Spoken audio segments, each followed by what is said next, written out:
सर्वांना. कसे आहात सर्वजण? झालं जेवण वगैरे? माझं पण झालं. बसले होते आता. आमच्या इकडे एका बाईने मला असं तिच्या घरी गेले तर कुंकू लावलं. तर म्हटलं असू दे थोड्या वेळ. तर सांगायचं म्हणजे की सोनम आणि राजा जेव्हा मुला मुलींचे लग्न होतात ना, तर ते पटकन आहे ना हनीमूनला जातात. हनीमूनला गेल्याच्या नंतर ते हे बघत नाही की तिथं दऱ्याखोऱ्या आहेत, तिथं कुठली लोक कशी राहतात, काय आहे तिथलं वातावरण, काय आहे तिथे. आपण एकटे जातो फिरायला, मग तिथे आपल्याला कशा प्रकारचा त्रास होतो आणि लोक कसे आहेत, चोरटे आहेत का. आता बघा, मला पण झोप येत नव्हती खूप दिवस झाले. जेव्हापासून मी ऐकलं ना की सोनम आणि राजा हे सापडत नाही आहेत, तर मी पण फार चिंतित होते. कारण मी त्यांचे व्हिडिओ रोज बघत होते, बातम्या पाहत होते. आणि ते फिरायला गेले आणि त्यांनी सर्व झालं, पण त्यांना कोणीतरी किडनॅप केलं असं. आता नवऱ्याचं प्रेत सापडलं, नवरा तर सापडला खाईमध्ये, परंतु बायको काय सापडायला तयार नाही. आणि तरुण मुलगी आहे. आता तरुण मुलगी आहे, तरुण मुलीच्या बाबतीत हल्ली काय काय घडतंय हे आपल्याला माहीतच आहे. आणि नवीन लग्न झालेली आहे, कुठल्या परिस्थितीत असेल, काय असेल.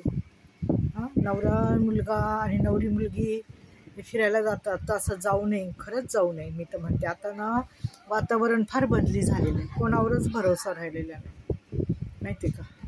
आपलं जावं कुठंतरी 2 दिवस, तिसऱ्या चौथ्या दिवशी आपल्या घरी यावं, कुठंतरी आपल्या म्हणजे अशा जवळपासच जावं, जरी जायचं म्हटलं तरी.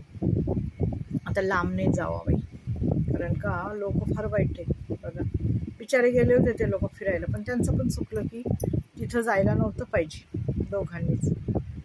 लोक कसे असतात माहिती आहे ना, आजकाल सोन्या चांदीसाठी कशासाठी पण लूटमार करतात आणि मारून फेकून देतात.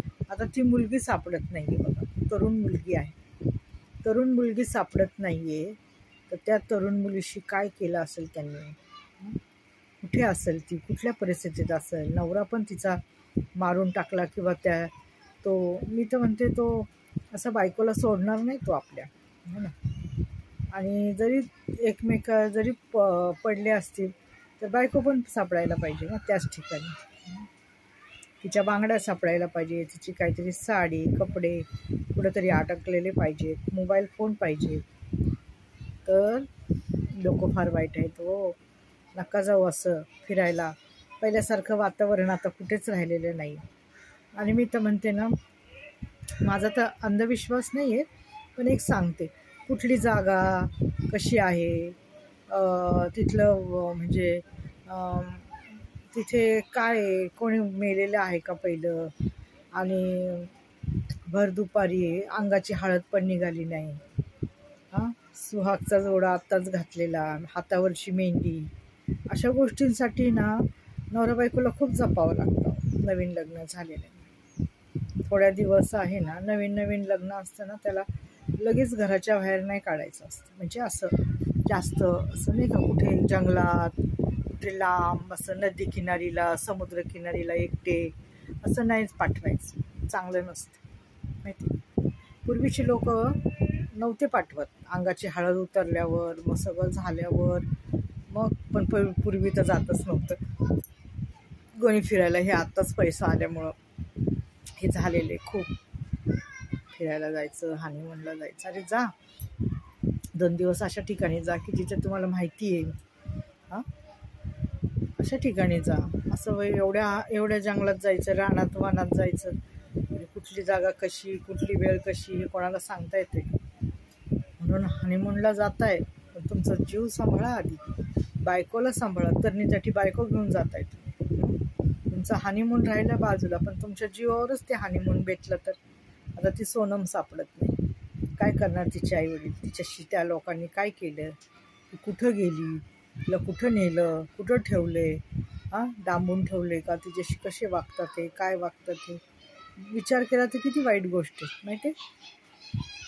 परंतु आता सर्वांनी हनीमूनला जायचं तर ते 1-2 महिन्यानंतर जा.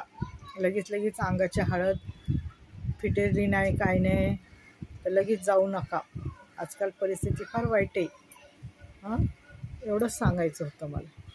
बिचारे आई वडील काय करत असतील. हां, 20 दिवसाचं लग्न, 10 दिवसाचं लग्न, 10 दिवसातच ते एकमेकाला सोडून गेले.